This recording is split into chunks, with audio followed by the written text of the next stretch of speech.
Oh nein, aber ich habe gestern mal auch richtig dumm Fenster aus dem Geld geworfen. Was? Geld aus dem Fenster geworfen, weil der Luca und ich, wir haben uns gegenseitig Essen bestellt. Das war seine Idee, so gut. Er hat mir Essen bestellt, ich habe nicht gewusst, was kommt und ich habe ihm auf St. Gallen Essen bestellt. Und dummerweise, ich bin zu dumm zum Essen auf Uber bestellen. Ich habe einfach zweimal bestellt. Nachher hat er gestern zweimal ein Banh Mi mit McCocky Zero bekommen. Natürlich habe ich es auch zweimal gezahlt.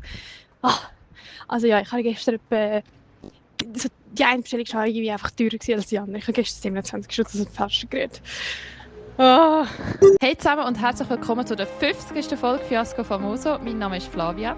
Und mein Name ist Jenny und heute reden wir darüber, was uns alles inspiriert und was wir machen, wenn wir uninspiriert sind.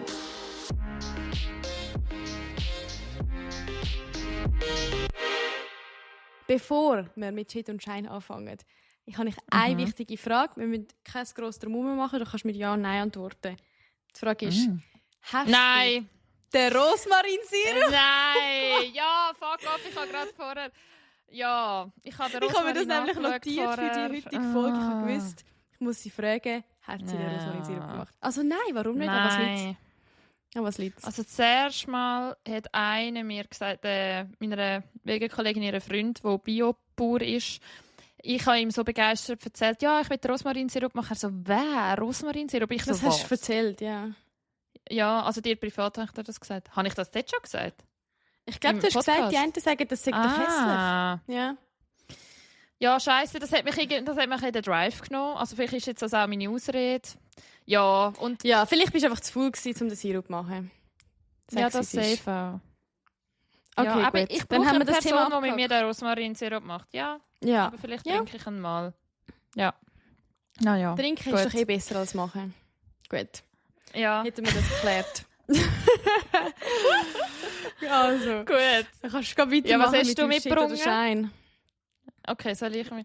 Ja, Ja. ich habe einen Schein und du musst mir vielleicht ein bisschen helfen beim Erzählen. Oder einfach, ob man es Okay. checkt, weil du kennst die Story Bits. Und ich will sie nicht so ausführlich erzählen. Ja. Ich Aber kann dich stoppen oder pushen. Oder fragen, ob man... Genau. Das Okay, all okay, checkt. okay. Gut. Ist gut. Also, und zwar ein fetter Schein. Ein Girls-Schein, wo... Okay. Einfach so ein Girls-Moment. Ein Und Girls zwar- Schein. Mhm. Ein Girls. Also so ein... Ich würde sagen, das ist ein Paradebeispiel von Girls. Okay. Weißt du schon was? Ja, natürlich. Ja, ich ich habe habe eine gerade Handbewegung gemacht. Ja. Ich habe jetzt gerade überlegt, also wie meinst du Girlhood? Und dann beim Stichwort Girlhood in meinem Kopf ist Ja. es mir gerade in den Sinn gekommen. Genau. Ja, das ist eine tolle Story. Ja. Erzähl. Und zwar muss ich vielleicht ein bisschen hinten anfangen. Und zwar etwa vor einem Jahr. Es geht um ein Girl. Sie ist jetzt eine enge Kollegin oder so, einfach eine Bekannte. Man kennt sich, wenn man am gleichen Ort ist, redet man miteinander, man folgt sich auf Insta, liked vielleicht so ein bisschen Sachen. So diese Beziehung. Und wir haben letztes Jahr den gleichen Dude getroffen und datet, nicht gleichzeitig. Ja. Und also nacheinander. Man hat voneinander gewusst. Und auch, also der Typ hat nichts Sie falsch ist so- gemacht, nichts das Ja. schon mal gesagt. Sie hat gewusst, dass ich ihn getroffen habe. Ich weiss, dass sie ihn trifft und so. Gut. Und in dieser Zeit hat man hat sich nie gesehen oder so, live. Und nachher, also ich habe ihn nicht mehr getroffen und sie hat ihn dann getroffen. Und dann hat es mal eine Situation gegeben an der Kilby, wo man sich gesehen hat und normalerweise tut man sich dann winken, haben wir uns, oder wir haben zusammen geredet. Und dort haben wir beide uns in die Augen geschaut von weitem und niemand hat gewunken oder so. Oh. Und ich habe in dem Moment auch so gedacht, fuck, hätte ich jetzt sollen? Und ich habe gedacht, was denkt sie jetzt echt? Ja, dort war so ein komischer Moment, den wir bis jetzt nie hatten. Nachher ich so denke, nein, weil ich habe kein böses Schade. Blut. Ja, und dann, etwa einen Monat später, war wieder ein Fest gewesen. Oktoberfest. Und da haben wir uns wieder gesehen. Sie ist auf dem Bank oben gestanden, ich weiss jetzt noch. Und ich schaue sie so an, sie schaut mich an, wir wissen beide so, wir reden jetzt. Und dann haben wir so eingehängt, sind wir raus.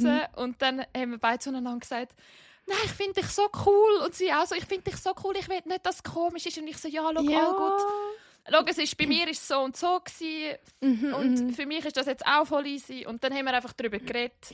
Und dort war schon ein Girls-Girls-Moment gewesen. Das war schon mal so gewesen. Aber auf jeden Fall jetzt war der feministische Streik gewesen, am 14. Juni. Ja. Und sie hat mir eine Woche vorher auf Insta geschrieben, dass sie gerade in einer feministischen Diskussion stecke, ob ich mit ihr auf die Straße komme.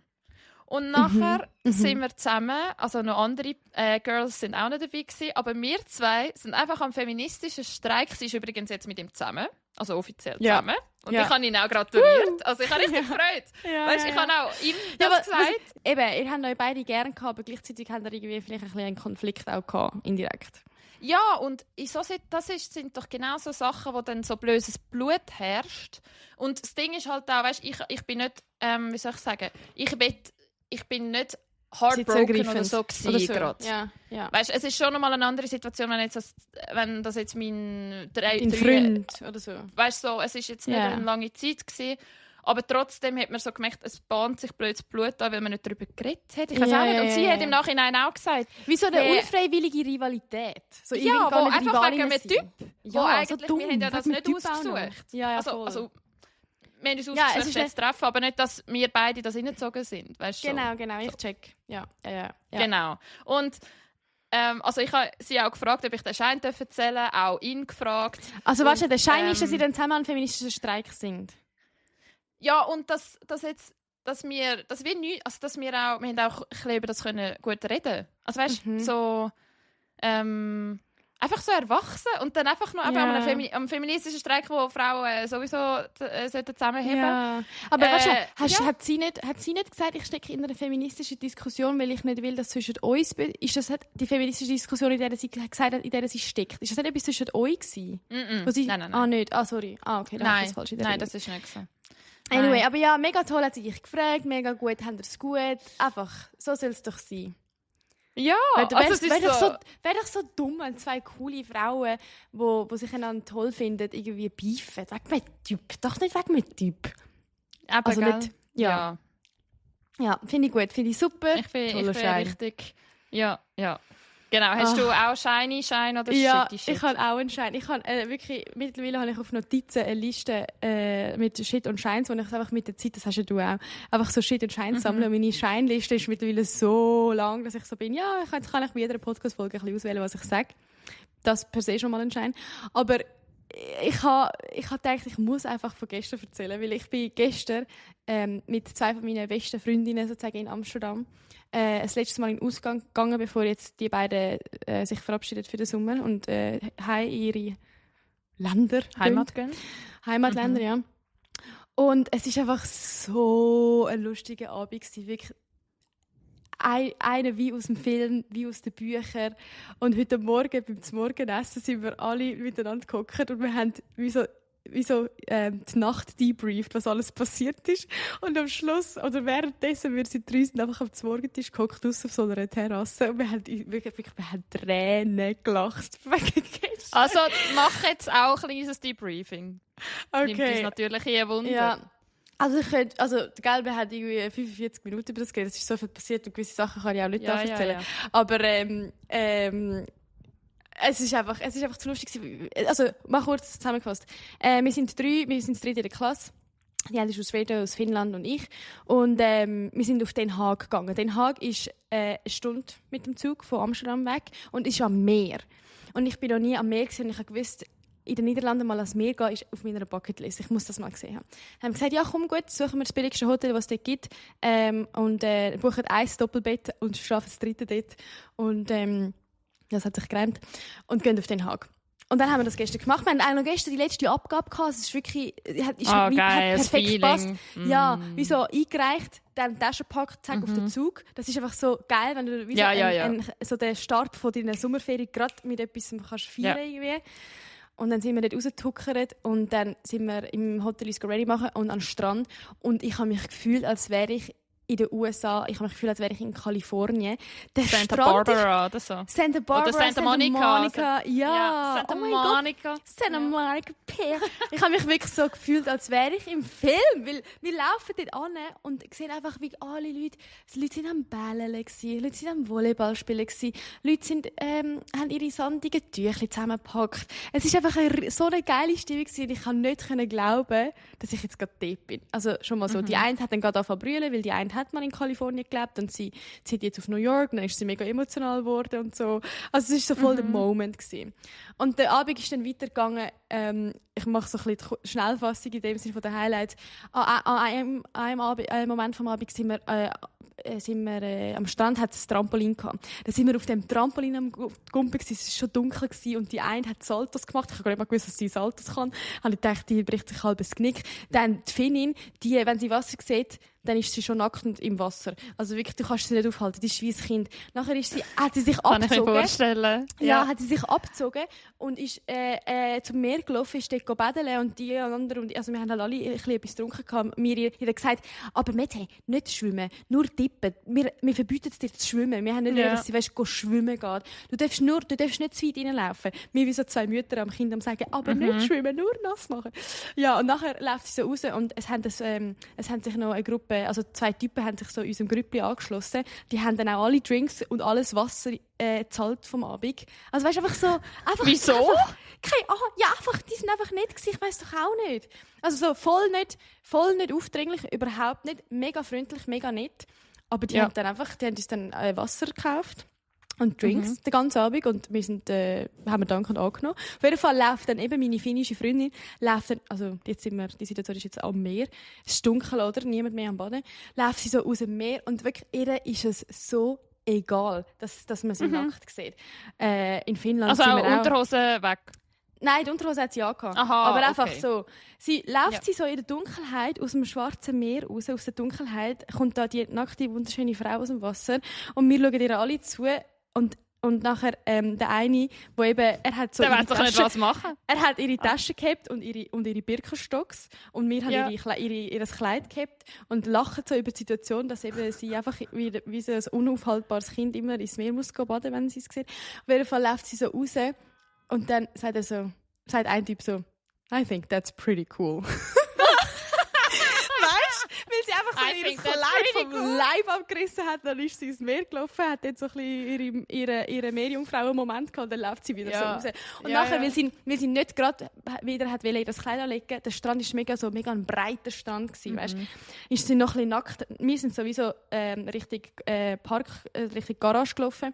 Und nachher läuft sie nackt neben uns allen mit weil sie so ein bisschen abtrocknen, weißt du?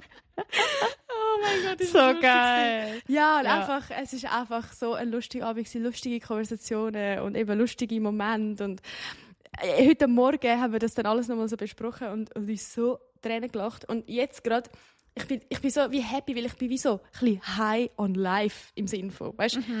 Ich habe keinen Alkohol getrunken, keine Drogen, nichts, aber so, ich habe so viel Glücksgefühl. Also jetzt hast du keinen Alkohol getrunken, gestern schon? Ja. Oder nicht? Keine Ahnung. Ja, nein, jetzt nicht. Aber weißt, ich fühle mich jetzt, ich bin noch so wie... Wie high. High, ja, vom Moment. Also ich fühle mich wie high, aber nicht wegen etwas, was ich genommen habe, sondern wegen so high... Weil ich gestern so viel gelacht habe. Ich glaube, das sind so Hormone. Weißt du, was ich meine? So, das Gefühl, ich bin wirklich so high von dem Glücksgefühl vom Happy sein irgendwie. Das ist schön. Ja, das sieht man dir auch sehr an. Ja, danke. Das war wirklich mega, mega schön gewesen. Und auch, ja, weil ich jetzt halt weiss, dass sie gehen und die eine ich erst wieder irgendwie 9 Monate gesehen und die andere in 2 Monaten. Ist es wie so ein schöner Abschluss gewesen. Ja. Und eben wahrscheinlich das letzte Mal, oder? Ja, es war der letzte grosse Abend zusammen. Und weißt, heute Morgen haben wir dann auch nochmal debrieft, wie wir uns vor ein paar Monaten kennengelernt haben.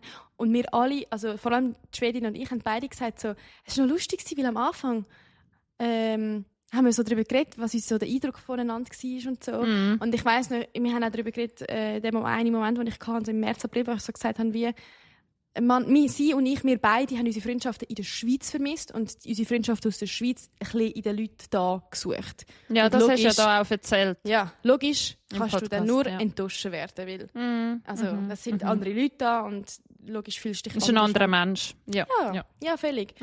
Und mittlerweile, eben heute am Tisch haben wir gesagt, wir sind so froh, also jede von uns hat gesagt, ich bin so froh, habe ich euch gefunden. Weil du weißt halt nie, wenn du noch jemand hingehst. Logisch findest du Leute, die nett sind zu dir und mit denen mal einen Ausgangsabend hast. Aber so Leute, mit denen du eben am nächsten Morgen so richtig Bauchwehkrampf hast vor Lachen. Oder und ich weiss noch, wo du gesagt hast, aber du gehst jetzt mit der Erwartung rein, nicht die Freundin vom Leben zu finden, bla bla bla. Aber jetzt hast du ja, also die wirst du ja safe wieder gesehen, weißt du? Ja, das ist mega toll. Nachher haben wir gesagt, wie schön ist es, dass wir jetzt den Band haben. Und wir wissen jetzt schon, dass wieder eine Art Freundschaft sein, die werde ich vielleicht einmal im Jahr ich sie sehen, in späteren Jahren. Dafür, wenn ich sie dann sehe, ist es so, ist es so wieder so, wow, ist so eine Reunion. Ja, und das sind ja alle drei, also ich kenne die anderen zwei, ja. Also die eine ist nochmal crazier als die andere. Aber weil die ist auch, wo sie mich sieht, oh mein Gott, Flavia! Was heisst endlich auf Englisch? Finally, I see you. I heard so much good things about you. Ja, wirklich, ja, stimmt. Einer von den Typen hat zu ihr gesagt, you have the energy of 10 people. Ja, aber es ist wirklich so. Ja, genau. Und dann, wir haben Birkenstock angehabt, meine Birkenstock. Irgendwann, es ist so, zwischen meinem Fuß und der Schuhsohle vom Birkenstock ist so viel Sand gewesen. Und vom vielen Laufen sind meine Füße wie ein bisschen wund gewesen, wie so ein bisschen aufgeripschelt. Und es hat weh getan. Und nachher habe ich gesagt, ja, fuck it, ich tue einfach meine Birkenstock weg. Das war im Club gewesen. Und nachher bin ich einfach barfuß im Club rumgelaufen. Also es hat keine Scherben, nichts gehabt, das habe ich mir schon gut geachtet. Aber einfach, wirklich, irgendwie habe ich es mega befreiend und lustig gefunden. Ich habe mich wie so ein Kind gefühlt, so, ich kann mir Jenny genau ja, logisch. Aber gleichzeitig, Jenny im Ausgang ist genau so. Ich habe meine Füße, weißt du, klebrig und nass. Ja. Also manchmal bin ich so in einer Pfütze am Tanzen und habe jetzt nicht gewusst, ist das jetzt Wodka, Cola oder Bier oder Schweiß. Oder ich will jetzt nicht wissen, was es ist. Weißt du, ich finde es so lustig. Und sonst findest du so Sachen so grusig. Und dort bist du immer so... Nein, ich bin einfach so... Manchmal sind mir so Sachen voll egal. Ja, hat nicht mal mehr mit dem Besoffensein zu tun. Manchmal bin ich so, ist egal. Ich kann meine Füße waschen, es ist ja nicht so deep. Ja, finde ich auch. Ich finde es dann wie wichtiger in dem Moment, mich zum Beispiel eben frei zu fühlen oder den Moment zu geniessen, als mich von etwas Kleinem, das mich stört, wie jetzt eben das Drucken von den Schuhen, wie sagt man, ein bisschen eingrenzen zu lassen. Ja, aber sehr funny. Toll. Sehr lustiger Abend gewesen. Und ich liebe es. Sehr toll. Dann gehen wir doch rüber ins Hauptthema. Da willst du ja gerne den Ding übernehmen. Den Aufhänger erzählen, genau. Und zwar haben wir gesagt, es wäre doch cool, wenn wir vielleicht mal eine Folge aufnehmen zum Thema Inspiration. Weil ich weiss nicht, wie es euch geht, aber ich finde, Inspiration ist so ein Buzzword. Buzzword wäre vielleicht auch mal etwas für das Language School, aber Buzzword ist so, sind so Worte, wo irgendwie... Man weiss manchmal nicht genau, was jetzt das bedeutet. So Leute werfen mit diesen Worten man sagt es noch schnell. Um sich herum. Man sagt es noch schnell. Aber wie toxisch. Toxisch, das ist toxisch oder so. Das sagt man doch auch schnell. So toxisch und so. Ja, voll. Toxisch vielleicht auch ein bisschen. Ja, jedenfalls habe ich mich gefragt, so, was ist eigentlich Inspiration für Flavia? Was ist Inspiration für mich? Was ist Inspiration für andere? So von der Bedeutung her, aber auch von dem Beispiel her. Was findet man inspirierend? Und dann haben wir gedacht, wäre es vielleicht interessant, über das mal ein bisschen zu reden. Aber du hast ja auch schon eine Definition dabei, oder? Was ist Inspiration? Also wir tun sehr schnell per se, ich habe Duden offen. Ich tue sehr schnell ein paar Schlagwörter sagen und dann kannst du ja einen Satz oder so. Also du hast auch geschaut, oder? Also ich habe geschaut, was Google KI sagt, was Inspiration ist. Okay, also ich sage sehr Duden. Ich sage sehr Duden, ein paar Schlagwörter und dann kannst du das andere vorlesen. Schöpferischer Einfall, Gedanke, plötzliche Erkenntnis, erhellende Idee, die besonders bei einer geistigen Tätigkeit, Erleuchtung, Eingebung. Sagt Duden. Okay. Genau. Ja, finde ich schon noch passend eigentlich. Ich habe unter Inspiration versteht man eine plötzliche Eingebung, einen kreativen Geistesblitz oder eine erhellende Idee. Das Wort stammt vom lateinischen Inspiratio ab, was einhauchen oder Beseelung bedeutet. Sie wirkt wie ein innerer Antrieb, der uns motiviert, neue Dinge zu erschaffen oder Probleme zu lösen. Hätte ich jetzt nie selber so formulieren können. Aber finde ich passend. Ja, also allererstes fällt mir, wo ich dann selber überlege, ich bin ja extra zuerst nicht schauen, was Inspiration per se definiert wird. Und erstens sicher positiv. Also ich sehe, Inspiration kann nicht negativ sein, finde ich. Also eher positiv. Ja. Und schon auch Antrieb. Also ich habe mich gefragt, ob eine Inspiration auch den Anspruch hat, das dann umzusetzen. Aber ich glaube nicht. Also für mich ist Inspiration kann auch einfach schon etwas ankurbeln, weil es rattert ja etwas. Also ich denke ja dann weiter wenn mich etwas inspiriert, denke ich ja weiter. Ja, weißt, es bringt dich auf einen Gedanken, ja. Auf eine Idee. Es bringt mich voran, schon Antrieb. Genau, ja. Das hast du, Also, ich habe geschrieben, für mich ist Inspiration eine Mischung aus Motivation, Hoffnung, Glücksgefühl und auch ein bisschen Demut. Weil so ein bisschen wie, ich finde, wenn dich etwas inspiriert, in dem gleichen Moment checkst du ja auch, so ein bisschen, dass du nicht dort bist. Genau, dass du nicht dort bist. So, du musst wie akzeptieren, aha, ja, das wäre schön. Also du musst wie die Grösse haben, um zu sehen, dass du noch nicht dort bist, wo du vielleicht gerne wärst. Aber eben, Inspiration ist dann, dass man das in einen Antrieb umwandeln kann. Also dass man dass einem die Inspiration gibt einem wie PS, um dort anzukommen. So verstehe ich Pferdestärke. Sorry. Pferdestärke, ja. Pferdestärke. Ja, voll das mit Demut habe ich nicht überlegt, aber sehe ich. Also... Oder? Ja, das war wie... Du hast es eigentlich voll schnell gecheckt, ja. Als ich die Videos, von Flavio Loi und so, einfach die so Videos gemacht haben, bevor ich dann, also ich mache jetzt nicht auch so Videos, aber ich rede mehr auf Insta. Das ist mich immer so ich bin immer so gewesen, das ist wie bei der Folge bei der Lynn Grütter wegen Neid und Gönnen. Dort habe ich bin neidisch geworden und nachher habe ich das probiert, als Inspiration zu sehen, weißt? Ja, also So, wenn man eben, ja genau, wenn meistens inspirieren ja einem Menschen, die vielleicht eben etwas können oder etwas haben oder etwas machen oder etwas sind. Und dann will man das vielleicht auch. Also sind wir schon beim Thema, was inspiriert dich dann oder wer oder... Meine Liste ist einfach richtig lang. Ich habe da die Frage aufgeschrieben, eben, wann fühlst du dich inspiriert, beziehungsweise was inspiriert dich? Und ich habe 1, 2, 3, 4, 5, 6, 7 verschiedene Sachen. Also ich fange sonst einfach mal mit etwas an. Oder wie hast du das beantwortet? Ich habe nicht so viel. Okay. Aber fang an. Also wann? Was ist nochmal die Frage? Was inspiriert mich? So, nur nicht detailliert, wir geben nachher, oder du kannst auch ein Beispiel dann dazu geben. Ich habe schon auch explizit ein Beispiel, aber so im Allgemeinen, wo du oft inspiriert bist. Also jetzt zum Beispiel ein sehr konkretes, kleines Beispiel. Ich fühle mich inspiriert. Also gell, ich merke gerade, ich habe das hure philosophisch, wie ich das angegangen. Ich muss gerade über meine eigenen Notizen lachen. Ich habe geschrieben, ich fühle mich inspiriert. Mustererkennung. Wenn ich noch ein neues Muster erkenne, weil jemand etwas anders macht als normalerweise. Also zum Beispiel habe ich da Elena Mattis. Sie ist eine Creatorin, Schweizer Creatorin. Sie macht Näh-Content, Fashion-Content. Ich finde es richtig cool, was sie macht. Bless her. Und ihr Content geht auch richtig ab. Und ich glaube, der Grund dafür ist, weil sie so kreativ ist und eben andere Reels macht. Sie macht andere Edits. Also, das ist nicht die gleichen Transitions wie alle. So, sie macht so sie bringt wie ihre eigene Kunst rein. Und das finde ich richtig cool. Ich schaue das Video und denke mir so, hey, ja geil. Wieso bin ich noch nicht auf die Idee gekommen? Weil es sieht so cool aus und ich denke mir so, ja, ich schaue das gerne. Ich will auch, dass man vielleicht meine Videos anschaut und denkt, oh, mega kreativ, oh, voll cool geschnitten oder oh, voll coole Idee. Und was ich meine, zum Beispiel auch, sie ist auch jemand, der zum Beispiel Röcke über Hosen trägt. oder Kleider über Hosen. Ich finde diesen Style auch richtig cool. Das habe ich so vor 1,5 Jahren entdeckt. Ich mache es nicht mega oft, weil gefühlt, ich weiß nicht, meine Röcke gehen nicht so gut über meine Hosen. Ich weiß auch nicht.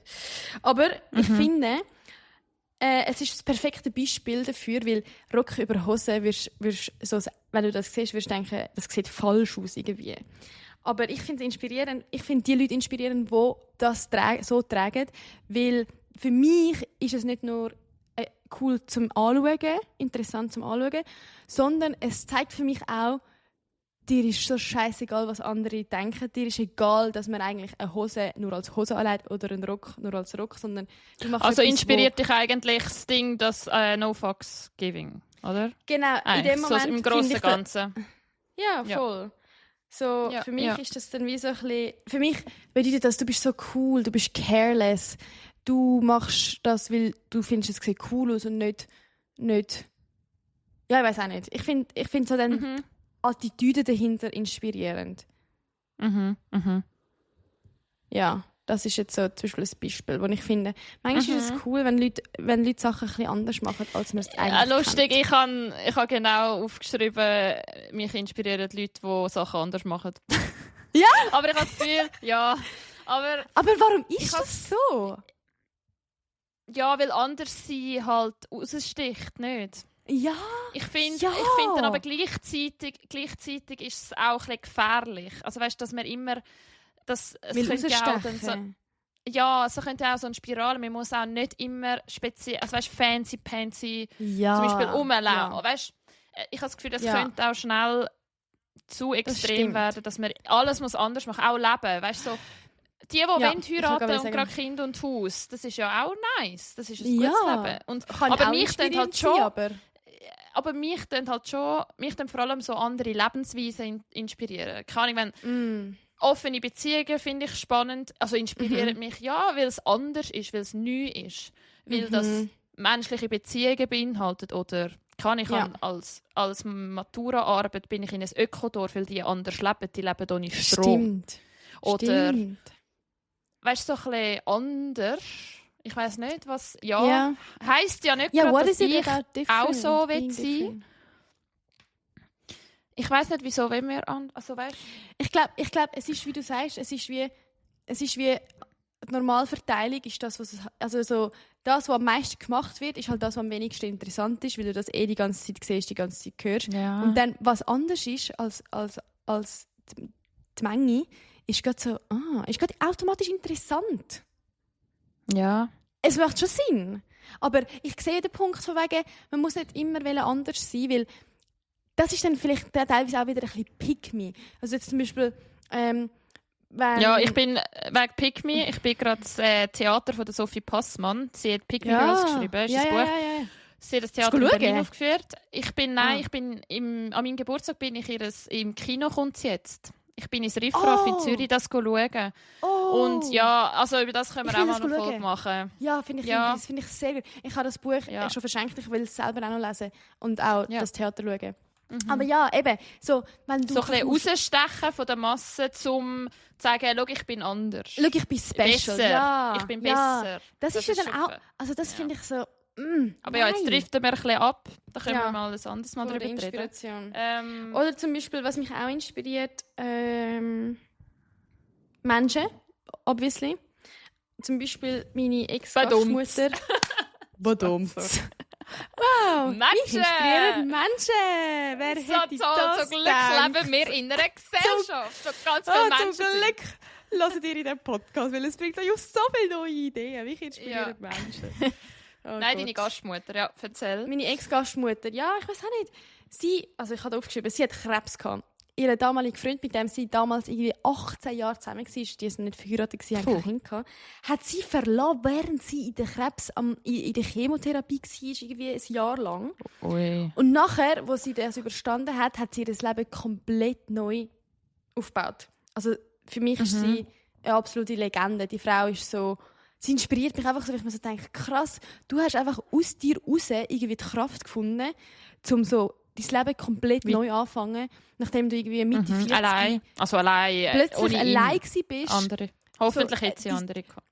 Ja, also so, nein, allein ist sie nicht gewesen, aber ja, so, man muss sich glaube schon neu erfinden, wenn man 18 Jahre lang in einer Beziehung war, kann ich mir vorstellen. Ja. Und dann plötzlich nicht mehr. Vor allem noch aus so einem... Ja, anyway. Aber einfach so, ich finde es inspirierend, ich finde es interessant, einmal Lebensgeschichten zu hören von Leuten, die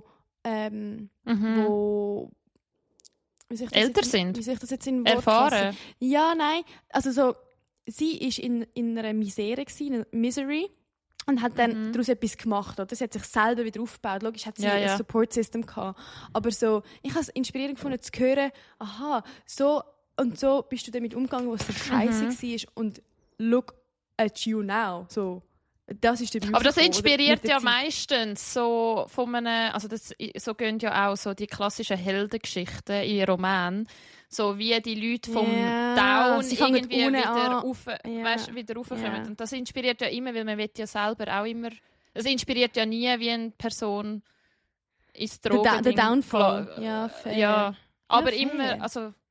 Ich glaube, der Grund für das ist so ein bisschen zu sehen, jetzt nicht das konkret für mich, aber so, manchmal ist es inspirierend zu sehen, wie jemand von unten irgendwie den Weg rauf schafft oder sich wieder aufbauen kann, wenn man sich denkt, dann ist das vielleicht für mich auch möglich. Ja, also man kann sich dann ja wie etwas rausnehmen. Ja, sowieso. Ja. Also man eben einen Antrieb halt. Aber wir haben ja jetzt, also das sind ja so die grossen Inspirationen, finde ich. Ja. Was gibt so weißt, man kann ja auch so kleine Alltags-Inspiration umsetzen. Ich habe mal ein paar Beispiele. Ja, bring mal, ja. Und frag mich nicht, mir sind im Fall einfach gerade Sachen in den Sinn gekommen, wo mich ehemalige Freunde oder Gespusis inspiriert sind. Ja, also erzähl. Ja. Also wirklich nichts Grosses, aber zum Beispiel mein erster... Kann etwas Grosses sein? Ja, also ich mache es einfach immer seitdem. Mein erster Freund hat beim Schlafen gehen immer den Flugmodus im Handy. Und das mache ich bis jetzt auch. Ja, also wirklich, ich weiß auch nicht, also ich glaube nicht an die Gewohnheit inspirieren. Ja, Gewohnheit. Es ist für mich einfach so, der Tag ist fertig, Flugmodus. Und ich denke gar nicht, ob jetzt da die scheiß Strahlen durch mich kommen oder nicht. Scheißegal, ich muss nicht mal wegen dem. Sondern es ist so eine Gewohnheit. Also vielleicht ist es von Inspiration, weil ich es gesehen habe, zur Gewohnheit geworden. Wie auch das Bett machen am Morgen, habe ich auch von einem ehemaligen Typ gelernt. Also ich habe das im Fall früher nicht immer gemacht und jetzt, ich mache es immer, auch wenn ich gestresst bin und noch 1 Minute habe. Ja. Ich mache einfach schnell mein Bett, weil ich weiss, ich will heimkommen und es ist so gemacht. Bett. Ja. Sonst Chaos, aber das Bett ist gemacht. Weißt du, so ein bisschen das Leben im Griff hat man trotzdem. Ja, ich finde eben das Bett, ein unordentliches Bett macht eben das ganze Zimmer. Sagen wir so, ich finde, es ist die umgekehrt. Dein Zimmer ist ein hure Buff, aber dein Bett ist gemacht. Es sieht viel ordentlicher aus, als wenn das Bett ein Buff ist und das ganze Zimmer ist ordentlich. Ja, finde ich auch. Ja. Aber nur schon die Decke drüber einfach so abdecken, weißt du? Keine Ahnung. So ein Überwurf. Und mein letzter Freund hat mich inspiriert zum Meditieren. Also ich mache es nicht immer am Abend, aber einfach das Atmen, also so Breathwork und so. Ich bin jetzt nicht voll deep drin, dass ich es immer mache, aber es ist jedes Mal der Schlüssel zum mein Gedankenkarussell abstellen und einschlafen können. Ja. Lustig, mir ist jetzt gerade etwas Kleines in den Sinn gekommen.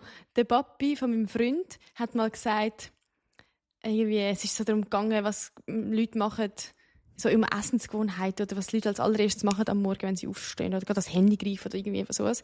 Dann hat er gesagt, er kann irgendwie, es ist mega wichtig am Morgen, bevor man etwas isst, ein Glas Wasser trinken. Weil stell dir vor, du wachst auf, dein ganzer Magen hat irgendwie in der Nacht geschlafen, verdaut und am Morgen tust du gerade noch mehr Essen runter. So, dann muss er schon wieder arbeiten. Genau, und dann er so, ich glaube, also er hat dann gesagt, er trinke immer am Morgen ein Glas Wasser, bevor er etwas isst. Das mache ich jetzt auch. Ich trinke wirklich, jeden Morgen fast denke ich an Papi von meinem Freund, wenn ich ein Glas Wasser mache. Nicht mal zuerst an Freund, doch indirekt, aber... Nein, ich trinke jetzt bei meinem Glas Wasser am Morgen denke ich so an ihn und denke so, das war jetzt gut gewesen. Jetzt kann ich zu Morgen essen. Toll. Das ist herzig. Ja. Ich frage mich, aber sind denn das Inspirationen? Also, doch, er hat mich die haben mich ja dann schon inspiriert, dass ich das dann mache. Oder? Ja, du hast ja das dann in dein Leben übernommen. Ob das eine kleine Gewohnheit ist oder eine Lebenseinstellung, finde ich, ist nicht entscheidend für eine Inspiration, dass es inspirierend kann sein. Ja. Ich weiss, was dich mega fest inspiriert. Mir? Habe ich das Gefühl. Okay. Ich glaube, ja. Erzähl. Musik. Wegen? Also ja, Musik safe. Nicht. Ja, also Wieso Musik meinst ist genauso das? wie Musik ist so wie Menschen, voll der Klassiker. Ja. Aber ist halt schon so. Ja. Wegen, ich weiss nicht, aber so ist jetzt eine spannende Beobachtung, aber ich habe das Gefühl, du bist sehr ein Wortmensch, also so Zitat. Alter, ich habe aufgeschrieben. Du kennst mich so gut. Ich habe geschrieben, Wörter inspirieren mich. Und auch, ich habe eine Notiz mit Wörtern. Ja. 36 Grad. Ich habe auch Notizen, wo Wörter... Ja, egal, erzähl weiter. Ja, ich kann nur sagen, ich glaube... Oh, ich weiß nicht, was ich glaube. Ja, ich du bist so gut, Jenny, du bist so gut. Nein, ich habe Freude. Ich habe Freude, dass ich dich so gut kenne. Ich weiss. Was ich wollte sagen... Ich habe das Gefühl, du bist sehr Language. Du bist... und ich habe schon beobachtet, dass eben Zitate und Wörter dich bewegen. Und zum Beispiel hörst du ja mega gerne Deutsch Indie-Pop. Wo ich verstehe. Musik. Ja. Wo die Lyrics ist auch immer mega schön und irgendwie eben inspirierend und weiß auch nicht was. Und weil du das gerne hörst oder irgendwie auf deine Insta-Story tust oder was auch immer, oder schickst und sagst, los mal diesen Song, habe ich gedacht, ja, ich glaube, das ist inspiriert. Das ist auch so ein Gute-Nacht-Ritual. Ich gehe auf Pinterest. Also Flugmodus habe ich noch nicht auswählen, sonst kannst du nicht auf Pinterest. Aber ich gehe auf Pinterest und ich habe halt auch einen Ordner, der Meaning heisst. Meaning!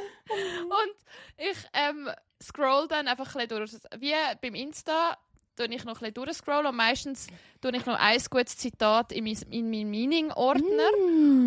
Und nachher kommt der Flugmodus und dann gehe ich noch auf Kiwi des Schicksals. Das ist eine App, wo du so auf einen Kiwi drückst und dann kommt ein Schicksal und das ist eben auch so ein Satz, manchmal so banale Sachen.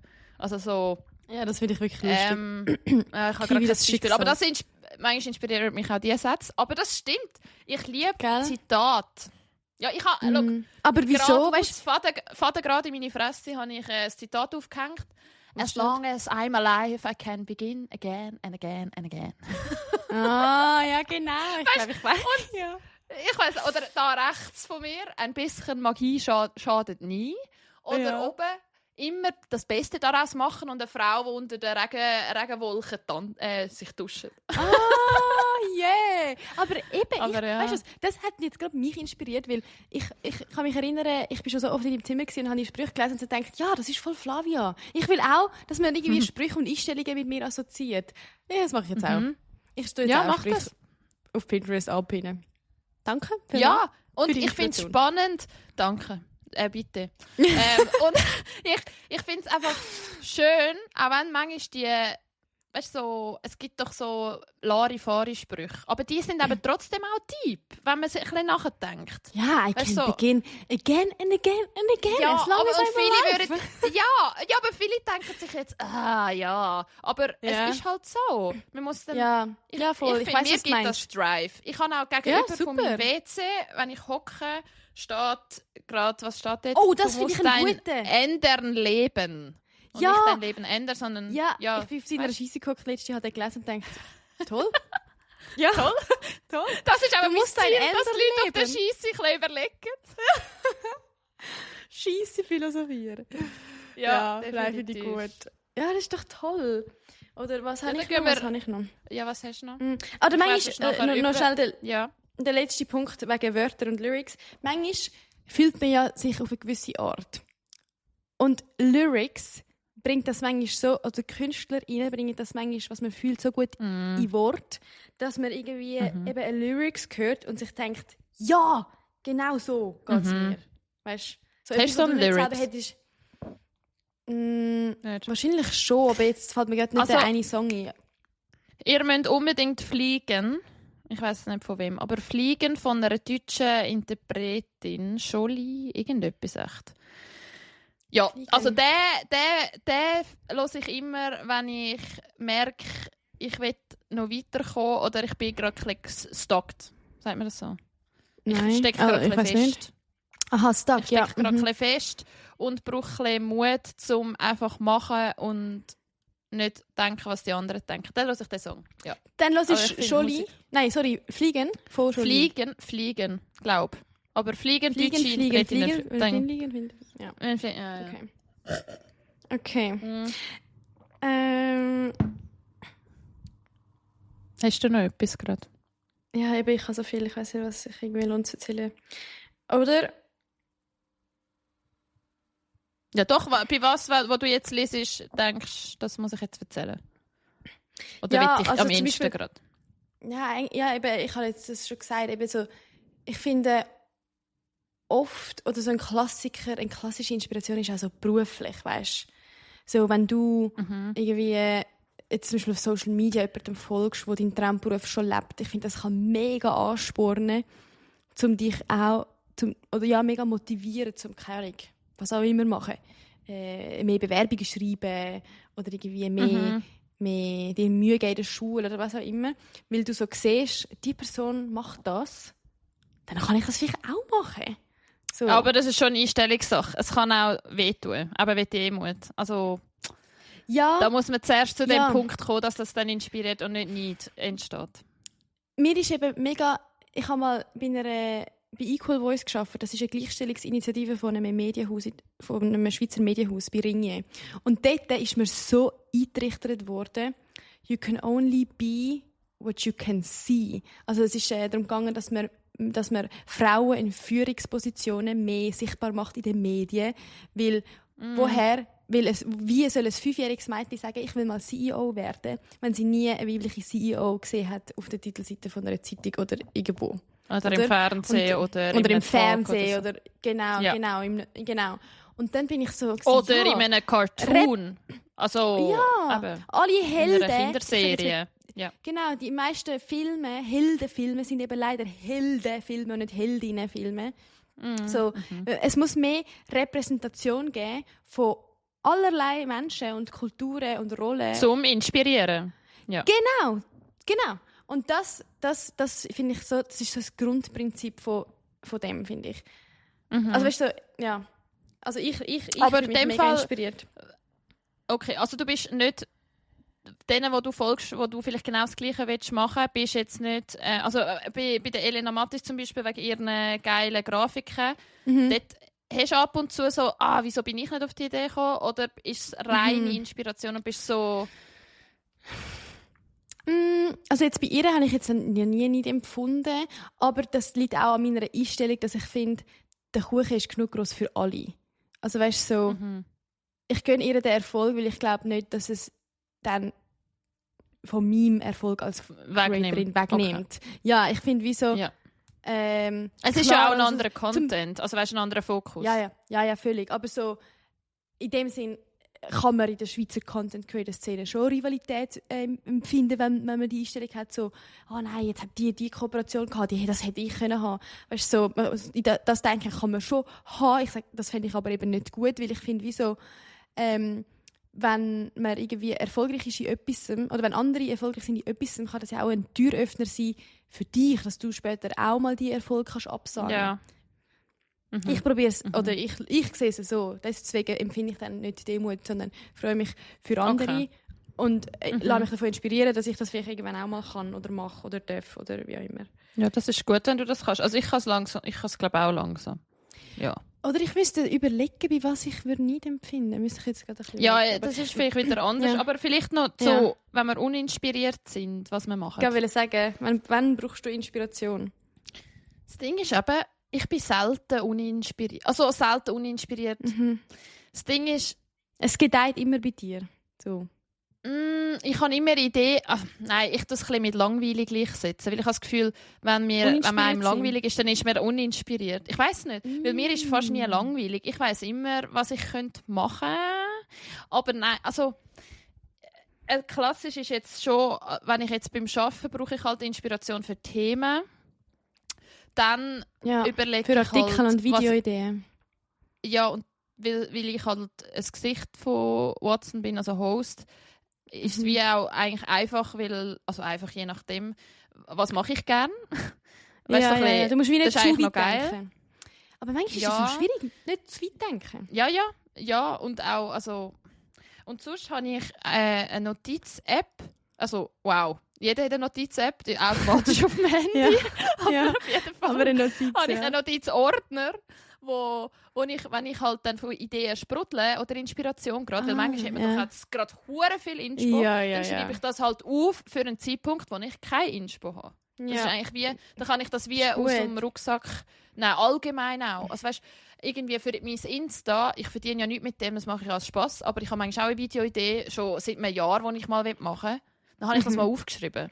Auch, dass ich es nicht vergesse, aber auch, dass es dann ein Inspo ist, wenn ich mal Lust habe, ein Video zu machen. Oder eben meine Pinterest-Ordner. Ich habe einen Ordner aber eine für Frage Wohnen. wegen der Pinterest-Ordner. Ja. Du hast ja gesagt, du bist der safeste einmal. Gehst du mal nur auf den Ordner, um zu schauen, was du eigentlich schon alles gespeichert hast? Also Nägel halt. Nägel. Ja, Nägel und Sprüche. Nägel. Typisch Sprüche. Und Sprüche. Und für maybe mein Lokal, das ich mal habe, geile Einrichtungen. Dann ästhetisch habe ich auch einen Ordner, wo einfach so geile... Keine Ahnung, zum Beispiel, ja, für die WG-Einladung bin ich in einen Ästhetik-Ordner und habe dort ein bisschen geschaut, was ich dort so abgespeichert habe, wo fancy aussieht. Ich weiss nicht, ob das... Ja, doch. Und sonst halt... Oder ist es Kopieren? Zum Challengen? Ja, weiss nicht. Zum Beispiel das Bild, das jetzt hinter dir hängt, wo man wahrscheinlich auch im Video sieht. Das ist Pinterest. Eben, aber das hast du doch einfach 1:1 abgezeichnet. Abgemalt. Ja. Aber würdest du das Inspiration nennen oder würdest du es Faulheit, Uninspiriertheit nennen? Eben? Es war Inspiration, dass ich mal ein Bild male, weil ich mal eigentlich nicht gerne unbedingt. Also es hat, doch, in dem Sinne habe ich gerne dann gemacht, weil ich eine Vorlage hatte. Aber das Sujet selber zum Austesten hat mich nicht ist nicht Inspiration gewesen. Ja. Was machst denn du, wenn du uninspiriert bist? Wenn ich uninspiriert oder wann bist du? Bin. Weil eben vielfach beim Arbeiten und sonst im Leben bin ich gerade im Fall nicht uninspiriert. Ich bin eher sehr, sehr inspiriert. Ich glaube, ich bin uninspiriert, wenn ich in so einen Alltagstrott komme. Ja. Also zum Beispiel, ich weiss noch, als ich das SRF-Praktikum gemacht habe. Ja. Oh ja, dort bist du gar nicht. Ja, dort habe ich auch miterlebt. Ja, das ist nicht schön. Weißt du, wieso? Ja, gell? Es ist so, ich weiss auch nicht, ich bin so in einem Trott gewesen und jeden Tag war gleich gewesen, ich hatte immer die gleiche Aufgabe gehabt. Ich bin nicht, wie nennt man das? Und das hat dir auch nicht gefallen? Stimuliert. So, meine Arbeit hat mich nicht gereizt. Es hat mich nicht stimuliert. Also es ist halt und das hat dann auf die Inspiration geschlagen? Also, und genau, das hat auf meine Inspiration geschlagen. Es ist wie so, als hätte ich meine Ressourcen für etwas... Ja, Dings. Mir hat mal jemand erzählt, der in der Schweizer Kreativindustrie arbeitet. Er hat gesagt, Kreativität ist wie ein Muskel. Wenn du ins Gym gehst, kannst du deine Muskeln trainieren und Kreativität ist das Gleiche. So dass wenn du oft deine Kreativität auslebst, dann wirst du besser drin, auf Knopfdruck zum Beispiel auf Ideen zu kommen oder so deine Kreativität auf verschiedene Sachen anzuwenden. Und in diesen 6 Monaten habe ich das irgendwie voll nicht können oder nicht so viel oder nicht so, wie ich das gerne hätte wollen. Und dann bin ich fühle mich dann so leer. Und dann weiss ich... Aber auch im echten Leben, also auch in deinem also nicht im Schaffen-Modus, oder? Dann bist du auch im echten Leben uninspiriert. Ich fühle mich dann wie nicht wie mich selber. So wie leer und so einfallslos. Und ich glaube, mich inspiriert auch, was mich antreibt, sind Reize. So, wenn ich viel unterwegs bin, wenn ich viel mit Menschen rede, dann komme ich auf all die Ideen. Wenn ich Fotos und Videos mache, dann habe ich irgendwie wie so Zutaten, mit denen kann ich irgendwie arbeiten. Ich weiß auch nicht. So, wenn ich oder ganz vielen Reizen ausgesetzt bin, fühle ich mich inspiriert. Ja, und gleichzeitig dann offen bist. Weil ich habe gesagt, Offenheit ist für mich auch eine Inspiration. Weißt du, so empfänglich, meinst du? Ja, empfänglich auch mal mit anderen Leuten zu reden. Weißt du, die so verschlossen sind und so durch die Welt gehen und nicht mit anderen reden. Ich bin jetzt auch nicht die immer im ÖV mit den Leuten reden muss. Das mache ich nicht. Also meistens nicht. Aber fremde Leute können einem schon hure inspirieren, auch nur schon beim Beobachten von Leuten. Also einfach ein bisschen offener durch die Welt gehen und automatisch inspirieren. Nicht? Also, ja, weißt, voll. Ja, sehe ich. Ja, also warte, inwiefern nur durch das Beobachten? Ja, wie wie zwei Leute miteinander umgehen, kann doch manchmal auch... Also ich habe heute zum Beispiel zwei beim Kaffee trinken, also jetzt nicht beobachtet, ich war einfach nebendran am Abräumen gewesen, und sie haben, wenn sie zusammen geredet haben, so politisch, also etwas wegen, sie haben konservative Eltern und so. Und also es hat mich einfach inspiriert Es hat mich einfach begeistert, vielleicht, wie die zusammen geredet haben. Und das, ich weiss nicht, ob das inspirierend war. Ob das automatisch inspirierend war. Oder eindrücklich. Oder ja, romantisch im Sinne von... Ich weiss nicht. Ja, Alter, Aber es ja, läuft spannend. mir im Fall, ich bin flatschnass. Aber Aber meine Augen haben richtigen Achselschweiß. ich kann zwischen... Also, Alter, Jenny, meine Hosen sind durchnässt. Also im Schritt. Im Schritt, es ist so fetter Streifen nass. Aber meine Jeans im Fall auch. Ich tue jetzt Jeans? Also, sag noch mal. Ja, meine Jeans gesehen. Meine Jeans? Ja, das ist richtig viel. Ja. Im Sommer muss ich alles einfach direkt mal waschen. Aber ich kann noch etwas fragen. Ah nein. Ja. Doch. Also ich kann zu unserem Abschluss dann noch, was uns inspiriert, gegenseitig. Aber was hast du genau. zuerst? Zu dem habe ich jetzt auch kommen. Ah. Ja. Ja, soll ich fange schon mal an. Ja. Okay. Also, wo du mich sicher inspiriert hast, ist, wenn wir vorher bei SRF waren. Ja. Ich habe mal, es geht um Bewerbungen. Und zwar, Jenny ist immer gut, also wie soll ich sagen, hat mich inspiriert, um einfach mal mich zu bewerben.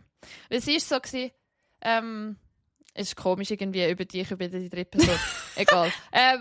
Du bist so gewesen, ich weiss noch, auch bei zuerst mal bei Sportigration, das ist ein NGO. Dort, das war eine Stelle ausgeschrieben und ich habe nicht alle Punkte, die sie aufgelistet haben, erfüllt. Ich weiss nicht mehr was. Und sie so, also du so, egal, einfach bewerben. Man muss nicht immer alle Punkte, die die auflistet, erfüllt 100%. Haben. Genau, und einmal, also da muss ich schon fast lachen. Ich habe mich einfach als SRF-Kids-Produzentin beworben. Willst du mich verarschen? Also, das weiss ich gar nicht, wegen mir. Doch, du hast... Also, ich habe dort bin ich noch voll in der Ding so, ich will zum SRF unbedingt und habe das hure Mail abonniert. Und dann ist... das Jobabo, ja. Genau, das Jobabo. Und dann ist, glaube ich, wegen Mutterschaftsurlaub die Produzentin halt für 6 Monate weg gewesen. Und also, gell, ich bin dort noch gar nicht in den Medien am Arbeiten gewesen. Das war noch vor der Academy gewesen. Ich glaube, ich weiss nicht, was ich dir noch gesagt habe, ja. Ich habe dort halt nicht gewusst, was auch eine Produzentin alles schon muss eigentlich können. Ja, und ich habe mich einfach, also ich weiss nicht, was die gedacht haben, ab meinem Video ich so als grün hinter den Ohren als Produzentin. Ja. Aber, ja, ich kann mir nicht vorstellen, dass ich gesagt habe, mal. Doch, ich glaube schon, bewirb dich einfach mal. Ja, bewirb dich einfach mal im Sinne von, ich glaube, ich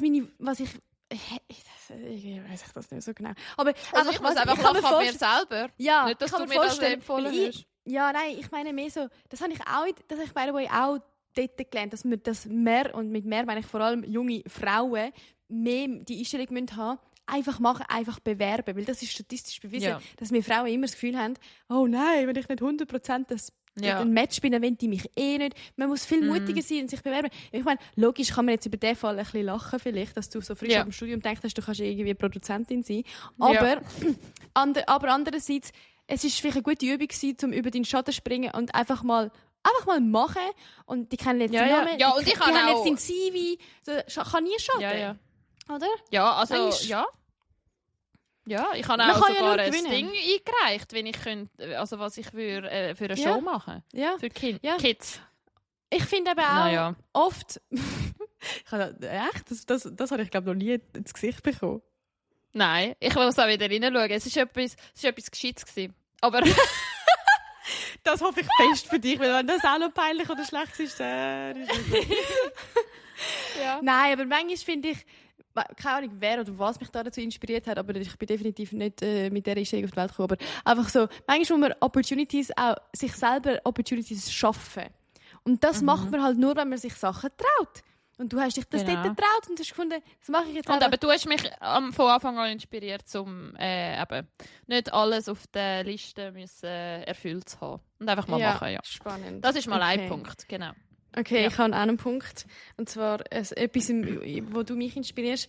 Und zwar habe ich geschrieben, der Flavia ist so egal, oder dir ist so egal, was andere von dir denken könnten. Und ich finde das richtig toll.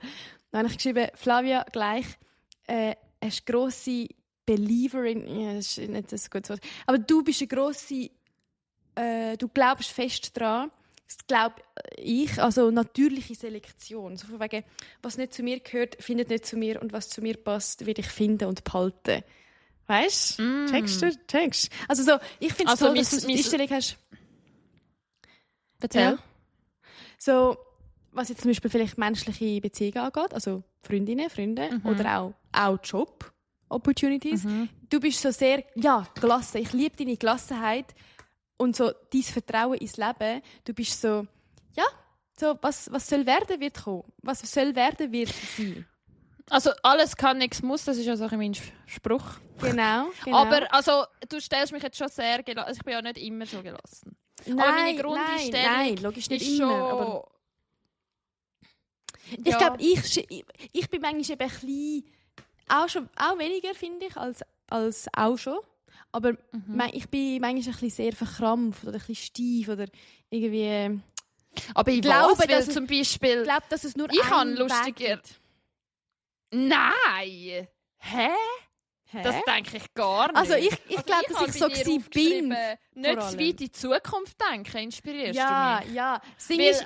Lass noch an unsere Kinderfolge. Ja. Ich schon da. Ja. Also ich bin jetzt wieder viel gelassener. Und du bist ja... keine Ahnung. Ja. Nein, ich glaube, ich habe mich in dem Aspekt sehr verändert im letzten Jahr. Aber ich glaube eben, dass du ein grosser Einfluss dort bist.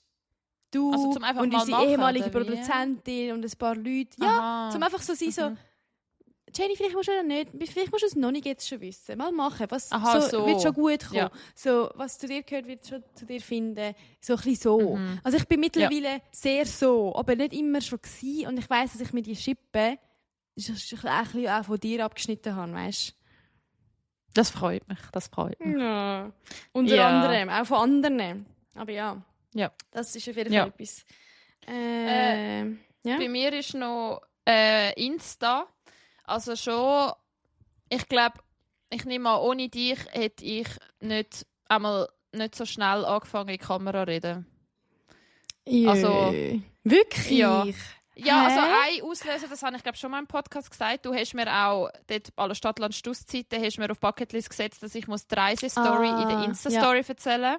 Stimmt. Das war sicher der Auslöser gewesen. Das ist das erste Mal, dass ich so einfach so wie jetzt auf Insta-Story geredet habe. Das dich damals Überwindung gekostet? Ja, ich habe es auch mittlerweile will man das gar nicht denken. Erzählt.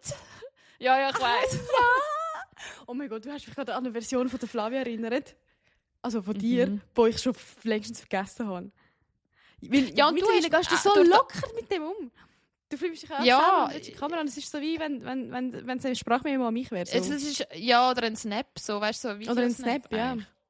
Aber ja, dort hast du mich sicher auch inspiriert, weil du halt vor mir auch schon Insta gemacht hast. Also weißt du, so, genau. Stories. Und dort, ja, das sicher noch, ja. Oh mein Gott, weißt du, es ist jetzt gerade lustig. Ich habe nämlich heute mir gedacht, ich habe schon lange nicht mehr so ein bisschen Laber-Stories gemacht. Und ich finde, Flavia macht das gerade mega gut. Oder so, ich schaue einmal ihre gern. Ich muss jetzt auch mal wieder mehr... Weißt du, jetzt hast du mit mir... Das ist... ja, zurück. Ja, Boomerang. Bam, bam, bam, bam. Aber ja, das ist ja dann das Schöne. Ja, bestenfalls tut man sich ja dann gegenseitig inspirieren. Das ist ja eigentlich dann der... Deep. Ja. Deep. So ein Inspirations-Ping-Pong. Ja. So. Sehr toll. Hey, ich glaube, was meinst du? Ja, wir sind super. Also das ist ja eine Punktlandung, finde ich. Das ist eine Punktlandung. Ja, Leute, ich hoffe, ihr seid auch ein bisschen, also was hoffentlich könnt ihr... Wir haben inspiriert, um über Inspiration nachzudenken. Weißt du? Ja, das wäre toll.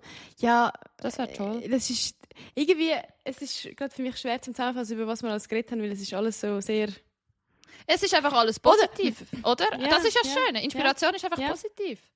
Ja, also... Ausser jemand will ein schlechter sag mal Mensch so. sein, aber es will doch niemand ein schlechter Mensch sein. Das glaube ich auch nicht. Also ich hoffe es zumindest sehr fest. Bei der einen weiss man nicht so recht, aber ja. Also, Scheiße. Also weißt, es kann ja schon schlechte Vorbilder geben und schlechte Inspo. Weißt du, so Toxic Male Scheiße. Ja. Sorry, das ist ja dann scheiße Inspiration. Ja, das stimmt. Das ist scheiße Inspiration, das stimmt. Also einfach...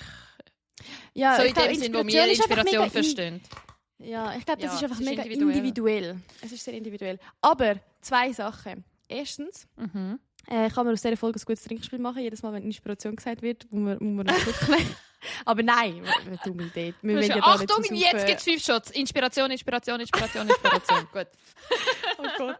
Nein, wir wollen ja da nicht zum Saufen anregen. Aber zu was wir anregen wollen, ist, um uns folgen, uns 5 Sterne geben, uns den Link zu dieser Folge deinen Friends weiterschicken. Bitte macht das, wenn euch diese Folge irgendwie auf einen Gedanken gebracht hat, den ihr ein bisschen spannend gefunden habt, dann bitte macht das. Wir würden es euch sehr fest verdanken. Danke. Und danke. Ja, danke fürs Zuhören. Es hat Spass gemacht, die ganze Folge wieder mal. Und man hört sich wieder. Sehr schön. Ja, man hört sich wieder. Tschüssi.